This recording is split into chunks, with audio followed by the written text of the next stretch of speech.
नमस्कार जय जगन्नाथ दर्शक बंधु शुभ सकाळ मु लिपुन आपण मानकु स्वागत करूछि लिपुन ओडिया न्यूज को। आज हेउछि 14 तारिख मे मास मंगलवार। आज मु आपण पाखकु ओडिशा तथा देश विदेशर 25 टी बछा बछा गुरुत्वपूर्ण खबर नेई करि आछिछि। जेउ खबर गुडीक आपण माने जानिबा निहाती जरूरी, सेथि पई भिडियोटी को शेष पर्यंत देखंतु। ता सहित आपण ए न्यूज को केउ जिल्लारो देखुचंती हमकु कमेंट माध्यम रे जणातु। हम चैनल ले नुवा करि आछिथिले दया करी चैनल टी को एबे ही सब्सक्राइब करि दियंतु। पाखरे आसुथिबा बेल आइकन को प्रेस कर रखंतु, जाफଳରେ भली गुरुत्वपूर्ण खबर आसिले आपण सर्वप्रथमे नोटिफिकेशन जरिया रे पाई परिबे। तबे डेरी न करी चलंतु आजिर खबर उपरे नजर पकेइबा। आजिर प्रथम खबर, सरकारक एही योजना रे 1 लाख लोकंगु मिलिबो रोजगार। जानंतु कोन रहिछि फायदा। 100 नियुक्त घरकु सौर पैनल जगाइबारे सहायता करिया पई सरकार सौर पैनल स्थापन एवं परिचालन रे पारदर्शी थिबा 1 लाख शक्तिशाली कर्मजीवी प्रस्तुत करिबाकू सरकार कार्य करूछंती। एही योजनार अग्रगति विषय रे अवगत थिबा लोक माने कहिसंती जे अक्षय शक्ति एवं दक्षता विकास एवं उद्योग मंत्रालय मिलित भावे पीएम सूर्य घर मागणा बिजुली योजना पई एक सरकारी दक्षता योजना प्रस्तुत करिसंती, जहा परिवार को 300 यूनिट पर्यंत मागणा विद्युत सहायता करिवो। तो दर्शक बंधु चलंतु नजर पकेइबा परवर्ती खबर उपरे। बीजेडी 100 यूनिट मागणा देबो, बीजेपी पूरा छाड़ करिवो। बीजेडी निज निर्वाचनी घोषणा पत्र रे 100 यूनिट पर्यंत मागणा विद्युत देबा घोषणा करिछि, किंतु बीजेपी समस्त विद्युत बिल छाड़ करिवो। आज भुवनेश्वर रे बीजेपी पक्षरु अनुष्ठित सांबादिक सम्मेलन रे एही परि कहिसंती भुवनेश्वर सांसद अपराजिता षडंगी। सांबादिक सम्मेलन रे श्रीमती षडंगी कहिसंती बीजेडी निज घोषणा पत्र रे आसंता जुलाई मासरु उपभोक्तांक निकटरु 100 यूनिट पर्यंत बिजुली बिल नेबनी बोली घोषणा करिछि, किंतु बीजेपी सब बिजुली बिल छाड़ करियो बोली निज घोषणा पत्र रे कहि सारिछि। किंतु एहा पूर्वरु आमे सब घर उपरे सोलार पैनल लगाइबु। तो दर्शक बंधु चलंतु नजर पकेइबा परवर्ती खबर उपरे। महिलांकु जुलाई 1 रु 8500 टंका लेखाएं मिलिबो प्रतिश्रुति देले राहुल गांधी। विरोधी मेंट इंडिया क्षमता को आसिया परे महिला को 1 लाख टंका लेखाएं वर्ष को मिलिबो बोली पुणी थरे दोहराइछंती कांग्रेस सांसद राहुल गांधी। राहुल गांधी एथर वायनाड सह रायबरेली मध्य प्रार्थी होइछंती।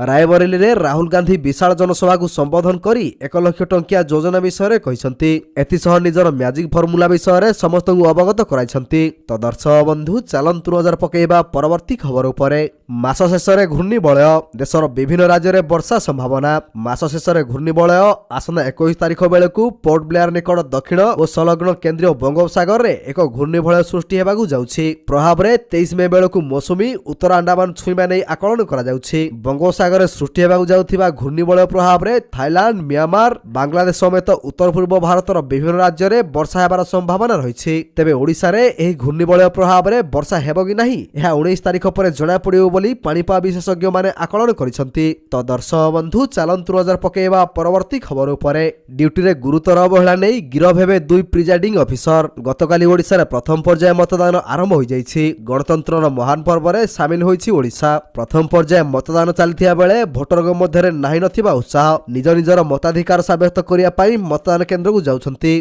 तबे निर्वाचन परिचालन रे त्रुटि पई 2 जण पोलिंग अफिसर को सस्पेंड करा जाइथिला। वर्तमान 2 प्रिजाइडिंग अफिसर को गिरफ निर्देश दैछंती निर्वाचन कमिशन। तो दर्शक बंधु चलंतु नजर पकेइबा परवर्ती खबर उपरे। खाली एही लोक मानकु मिलिबो फ्री राशन, आसिला लिस्ट चेक करंतु। केवल एही लोक मानकु मिलिबो मागणा राशन। निर्वाचन आगरु प्रकाश पाइला नुआ लिस्ट, केमिति करिवे चेक देखि नियंतु। खाद्य एवं लॉजिस्टिक विभाग राशन कार्ड तालिका प्रकाश करिछि। केवल सही व्यक्ति मानकर नाम एही नूतन तालिका रे शामिल होइछि जेउ मानकु राशन कार्ड योजनार सुविधा दिया जिवो। प्रत्येक थर अयोग्य नागरिकक नाम राशन कार्ड तालिकारु हटा जाए एवं योग्य नागरिकक नाम जोड़ा जाए। तेणु जदि आपण एक राशन कार्ड धारक तेबे एही नूतन तालिका रे आपनक नाम जांच करिबा जरूरी। खाद्य विभाग द्वारा एही परि लोकंकु राशन कार्ड तालिका रे जोड़ी दिया जाइछि जेउ माने गरीब एवं एही योजनार लाभ पाइबाकु योग्य अटंती। सेही भली आर्थिक दृष्टिरु सुस्थ थिबा लोकंक नामकु राशन कार्ड तालिकारु हटाई दिया जाइछि। तो दर्शक बंधु चलंतु नजर पकेइबा परवर्ती खबर उपरे। महिला मानकु प्रतिवर्ष मिलिबो 1 लाख टंका।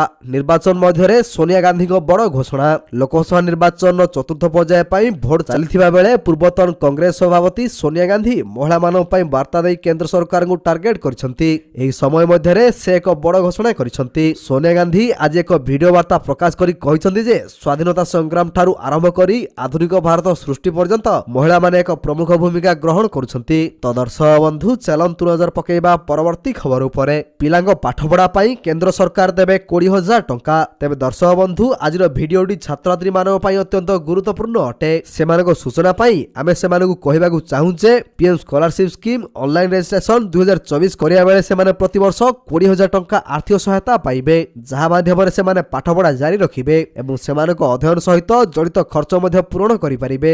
ଏଥିପାଇଁ ସେମାନଙ୍କୁ କାହା ଉପରେ ନିର୍ଭର କରିବାକୁ ମଧ୍ୟ ପଡ଼ିବ ନାହିଁ। ହେଲେ ଏହି PM scholarship scheme online registration 2024ର ଲାଭ ପାଇବାକୁ ଆମକୁ କିଛି ଗୁରୁତ୍ୱପୂର୍ଣ୍ଣ ଜିନିଷ ଜାଣିବା ଆବଶ୍ୟକ। ତ ଦର୍ଶକ ବନ୍ଧୁ ଚାଲନ୍ତୁ ନଜର ପକେଇବା ପରବର୍ତ୍ତୀ ଖବର ଉପରେ। ପୁଣି 20 ତାରିଖରେ ଓଡ଼ିଶା ଆସିବେ ପ୍ରଧାନମନ୍ତ୍ରୀ ମୋଦି। ଆସନ୍ତା 20 ତାରିଖରେ ଓଡ଼ିଶା ଆସିବେ ପ୍ରଧାନମନ୍ତ୍ରୀ ନରେନ୍ଦ୍ର ମୋଦି। ସେ ପୁରୀରେ ରୋଡ୍ ଶୋ କରିବେ। ସେହିଦିନ କଟକ ଓ ଅନୁଗୁଳରେ ଜନସଭାକୁ ସମ୍ବୋଧିତ କରିବେ। ସେହିପରି ମେ 15 ତାରିଖରେ ସ୍ୱରାଷ୍ଟ୍ରମନ୍ତ୍ରୀ ଅମିତ ଶାହା ଆସିବେ। ସେ ରାଉରକେଲା, କଣ୍ଟାବାଞ୍ଜି ଓ ସରୋଳାରେ ସଭା କରିବେ। 17 ତାରିଖରେ ଆସିବେ ବିଜେପି ରାଷ୍ଟ୍ରୀୟ ଅଧ୍ୟକ୍ଷ ଜେପି ନଡ୍ଡା। ସେ ସୁନ୍ଦରଗଡ଼, ହିଞ୍ଜିଳି ଓ ପଦ୍ମପୁରରେ ନିର୍ବାଚନୀ ସଭାରେ ଯୋଗ ଦେବେ। ତ ଦର୍ଶକ ବନ୍ଧୁ ଚାଲନ୍ତୁ ନଜର ପକେଇବା ପରବର୍ତ୍ତୀ ଖବର ଉପରେ। ମାଗଣା ବିଜୁଳି ଚୀନରୁ ଛଡାଇ ଆଣିବୁ ଜାଗା, ଦେଶବାସୀଙ୍କୁ କେଜରିୱାଲଙ୍କ 10 ଗ୍ୟାରେଣ୍ଟି। ରବିବାର ଏକ ସାମ୍ବାଦିକ ସମ୍ମିଳନୀ କରି ଆମ୍ ଆଦମୀ ପାର୍ଟି ମୁଖ୍ୟ ତଥା ଦିଲ୍ଲୀ ମୁଖ୍ୟମନ୍ତ୍ରୀ ଅରବିନ୍ଦ କେଜରିୱାଲ ଘୋଷଣା କରିଛନ୍ତି ଯେ ଯଦି 2024 ଲୋକସଭା ନିର୍ବାଚନରେ ଇଣ୍ଡିମେଟ କ୍ଷମତାକୁ ଆସେ ତେବେ ଦେଶବାସୀଙ୍କୁ 10 ଗ୍ୟାରେଣ୍ଟି ଭେଟି ଦିଆଯିବ। ଇଣ୍ଡିମେଟ କ୍ଷମତାକୁ ଆସିବା ପରେ ଦେଶବାସୀଙ୍କୁ 24 ଘଣ୍ଟିଆ ବିଜୁଳି ସେବା ଯୋଗାଇ ଦିଆଯିବା ସହିତ ଦିଲ୍ଲୀକୁ ପୂର୍ଣ୍ଣ ରାଜ୍ୟ ମାନ୍ୟତା ଦିଆଯିବ ବୋଲି କେଜରିୱାଲ କହିଛନ୍ତି। ସେ ଆହୁରି ମଧ୍ୟ କହିଛନ୍ତି ଯେ ସୀମାବର୍ତ୍ତୀ ଯେଉଁ ଅଞ୍ଚଳଗୁଡ଼ିକୁ ଚୀନ କବ୍ଜା କରିଛି ସେଗୁଡ଼ିକ ଛଡ଼ାଇ ଅଣାଯିବ। ତ ଦର୍ଶକ ବନ୍ଧୁ ଚାଲନ୍ତୁ ନଜର ପକେଇବା ପରବର୍ତ୍ତୀ ଖବର ଉପରେ। ଆର୍ଟିକଲ 370 ହଟିବା ପରେ ବଦଳିଗଲା କାଶ୍ମୀରର ଭୋଟିଂ ପ୍ରକ୍ରିୟା। ଶ୍ରୀନଗରରେ ଭାଙ୍ଗିଲା 25 ବର୍ଷର ରେକର୍ଡ। କେନ୍ଦ୍ରଶାସିତ ଅଞ୍ଚଳ ଜମ୍ମୁ କାଶ୍ମୀରରୁ ଆର୍ଟିକଲ 370 ହଟାଯିବା ପରେ ସେଠାରେ ହେଉଥିବା ପ୍ରଥମ ନିର୍ବାଚନରେ ଲୋକମାନଙ୍କ ମଧ୍ୟରେ ଜବରଦସ୍ତ ଉତ୍ସାହ ଦେଖିବାକୁ ମିଳୁଛି। କେନ୍ଦ୍ରରେ ମୋଦି ସରକାର 2019ରେ ଜାମ୍ମୁ କାଶ୍ମୀରରୁ ଆର୍ଟିକଲ 370 ଉଠାଇ ଦେଇଛନ୍ତି। ଏଥିସହ ରାଜ୍ୟକୁ ଦୁଇଟି କେନ୍ଦ୍ରଶାସିତ ଅଞ୍ଚଳ ଜମ୍ମୁ କାଶ୍ମୀର ଏବଂ ଲଦାଖରେ ଭାଗ କରାଯାଇଥିଲା। ଏହାସହ ରାଜ୍ୟର ବିଧାନସଭାକୁ ମଧ୍ୟ ସ୍ଥଗିତ କରାଯାଇଥିଲା। ତ ଦର୍ଶକ ବନ୍ଧୁ ଚାଲନ୍ତୁ ନଜର ପକେଇବା ପରବର୍ତ୍ତୀ ଖବର ଉପରେ। ମାଳଦ୍ୱୀପର ପର୍ଦ୍ଦାଫାଶ, ଭାରତ ଦେଇଥିବା ବିମାନ ଉଡ଼ାଇବା ପାଇଁ ନାହାନ୍ତି ପାଇଲଟ। ରାଷ୍ଟ୍ରପତି ମହମ୍ମଦ ମୁଇଜୁଙ୍କ ନିର୍ଦ୍ଦେଶରେ 76 ଭାରତୀୟ ସୈନିକ ପ୍ରତ୍ୟାହାର ପରେ ମାଳଦ୍ୱୀପ ବର୍ତ୍ତମାନ ଅପମାନିତ ହୋଇଛି। ଭାରତୀୟ ସୈନ୍ୟ ପ୍ରତ୍ୟାହାରର କିଛି ଦିନ ପରେ ପ୍ରତିରକ୍ଷା ମନ୍ତ୍ରୀ ଘାସନ ମହମ୍ମଦ କହିଛନ୍ତି ଯେ ଭାରତ ଦାନ କରିଥିବା ବିମାନ ଚଳାଇବା ପାଇଁ ଦେଶର ସେନାରେ ପାଇଲଟ ନାହାନ୍ତି। ରାଷ୍ଟ୍ରପତିଙ୍କ କାର୍ଯ୍ୟାଳୟରେ ଆୟୋଜିତ ଏକ ସାମ୍ବାଦିକ ସମ୍ମିଳନୀରେ ଘାସନ ସ୍ୱୀକାର କରିଛନ୍ତି ମାଳଦ୍ୱୀପ ନ୍ୟାସନାଲ ଡିଫେନ୍ସ ଫୋର୍ସର 2ଟି ହେଲିକପ୍ଟର ଏବଂ ଭାରତରୁ ମିଳିଥିବା ଗୋଟିଏ ଡୋର୍ନିୟର ବିମାନ ଉଡ଼ାଣ କରିବାକୁ ସକ୍ଷମ ପାଇଲଟ ନାହାନ୍ତି। ତ ଦର୍ଶକ ବନ୍ଧୁ ଚାଲନ୍ତୁ ନଜର ପକେଇବା ପରବର୍ତ୍ତୀ ଖବର ଉପରେ। ଦିଲ୍ଲୀ ପରେ ଏବେ ଲକ୍ଷ୍ନୌ, କେତେକ ସ୍କୁଲକୁ ପହଞ୍ଚିଲା ବମ୍ବରେ ଉଡ଼ାଇବାକୁ ମେଲ୍। ଦିଲ୍ଲୀ ପରେ ଏବେ ଲକ୍ଷ୍ନୌରେ କେତେକ ସ୍କୁଲକୁ ବମ୍ବରେ ଉଡ଼ାଇ ଦେବାକୁ ଧମକ ମିଳିଛି। ମିଳିଥିବା ସୂଚନା ମୁତାବକ ଏହି ଧମକ ଇମେଲ ମାଧ୍ୟମରେ ପଠାଯାଇଛି। ଲକ୍ଷ୍ନୌର ଯେଉଁ ସ୍କୁଲକୁ ଏହି ଧମକପୂର୍ଣ୍ଣ ଇମେଲ ମିଳିଛି ସେଥିରେ ସାମିଲ ଅଛି ଗୋମତୀନଗରର ବିରାମ ଖଣ୍ଡ ସ୍ଥିତ ବିଗବର ସ୍କୁଲ, ବିଭୂତି ଖଣ୍ଡର ସେଣ୍ଟ ମେରି ସ୍କୁଲ ଏବଂ ପିଜିଆଇ ଏପିଏଲ ସ୍କୁଲ। ପୁଲିସ ଏହି ପୁରା ଘଟଣାର ତଦନ୍ତ ଆରମ୍ଭ କରିଦେଇଛି। ତ ଦର୍ଶକ ବନ୍ଧୁ ଚାଲନ୍ତୁ ନଜର ପକେଇବା ପରବର୍ତ୍ତୀ ଖବର ଉପରେ।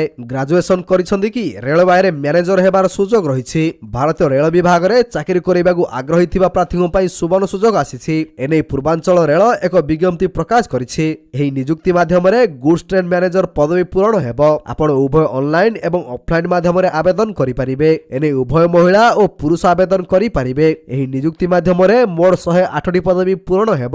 ତ ଦର୍ଶକ ବନ୍ଧୁ ଚାଲନ୍ତୁ ନଜର ପକେଇବା ପରବର୍ତ୍ତୀ ଖବର ଉପରେ। ସିବିଏସ୍ଇ ବୋର୍ଡର 10ମ ଫଳାଫଳ ଜାରି। କିଛି ସମୟ ପୂର୍ବରୁ ଘୋଷଣା ହୋଇଥିଲା ଦ୍ୱାଦଶ ପରୀକ୍ଷା ଫଳ। ସିବିଏସ୍ଇ ବୋର୍ଡ ଦ୍ୱାଦଶ ଫଳାଫଳ ଘୋଷଣା କରାଯାଇଛି। ଏହାପରେ 10ମ ପରୀକ୍ଷା ଫଳାଫଳ ମଧ୍ୟ ବୋର୍ଡ ପ୍ରକାଶ କରିଛି। ଏଥର 93.60% ପରୀକ୍ଷାର୍ଥୀ ସିବିଏସ୍ଇ ବୋର୍ଡ 10ମ ପରୀକ୍ଷାରେ ଉତ୍ତୀର୍ଣ୍ଣ ହୋଇଛନ୍ତି। ଏହି ଛାତ୍ରଛାତ୍ରୀମାନେ ଯେଉଁମାନେ ଚଳିତ ବର୍ଷର ସିବିଏସ୍ଇ ବୋର୍ଡ 10ମ ପରୀକ୍ଷାରେ ଅଂଶଗ୍ରହଣ କରିଛନ୍ତି ସେମାନେ ଅଫିସିଆଲ ୱେବସାଇଟ ପରିଦର୍ଶନ କରି ଫଳାଫଳ ଯାଞ୍ଚ କରିପାରିବେ। ତ ଦର୍ଶକ ବନ୍ଧୁ ଚାଲନ୍ତୁ ନଜର ପକେଇବା ପରବର୍ତ୍ତୀ ଖବର ଉପରେ। ଆଜି ଜାଣନ୍ତୁ କେଉଁ ସହରରେ କେତେ ରହିଛି ଡିଜେଲ ଏବଂ ପେଟ୍ରୋଲର ମୂଲ୍ୟ। ଗାଡ଼ିରେ ତେଲ ପକାଇବା ପୂର୍ବରୁ ଜାଣି ନିଅନ୍ତୁ ଆଜି କେତେ ରହିଛି ତେଲ ଦର।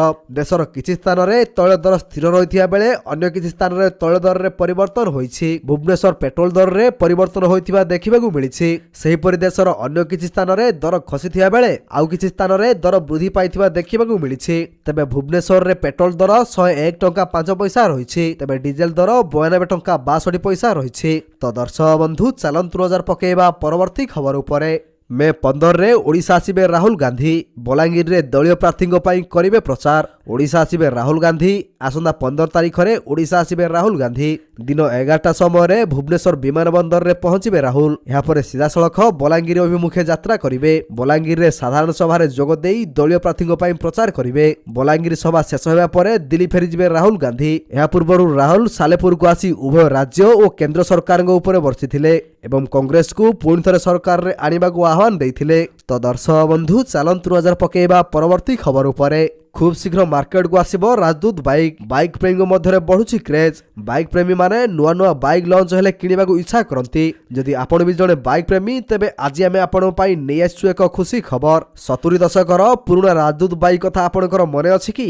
एही बाइक कथा मन को आसिले बाइक प्रेमी को मध्य क्रेज देखा जाए, कारण एही बाइक रो दमदार लुक सह स्ट्रांग क्वालिटी बाइक प्रेमी को आकर्षित करे। तेबे खूब शीघ्र मार्केट को आसिया पई जाउची राजदूत रो एक नुआ बाइक। तो दर्शक बंधु चलंतु नजर पकेइबा परवर्ती खबर उपरे। जानंतु कोन रहिछि सुना दर। किनिबा पूर्वरु जानि नियंतु आजिर दाम। आगो आसुछि विवाह ऋतु। दिनो दिन सुनार दाम वृद्धि पाउथिबारु सुना किनिबा को चिंतारे पड़िलेनी ग्राहक। किछि दिन हेबो सुनार दाम आकाश छुआ रहुछि। तेबे आज सुना दाम रे परिवर्तन रहिछि। आज सुना किनिबा पूर्वरु नजर पकांदु आज ओडिसा रे केते रहिछि सुना दर। आज भारतीय बाजार रे 24 कैरेट सुना दर 10 ग्राम प्रति 71,830 टंका होइथिबा बेले 22 कैरेट सुना दर 10 ग्राम प्रति 65,850 टंका रहिछि। सेहिपरि भुवनेश्वर रे 22 कैरेट सुना दर 10 ग्राम प्रति 65,850 टंका रे पहुंचिथिबा बेले 24 कैरेट सुना मूल्य 10 ग्राम प्रति 71,830 टंका होइछि। तो दर्शक बंधु चलंतु नजर पकेइबा परवर्ती खबर उपरे।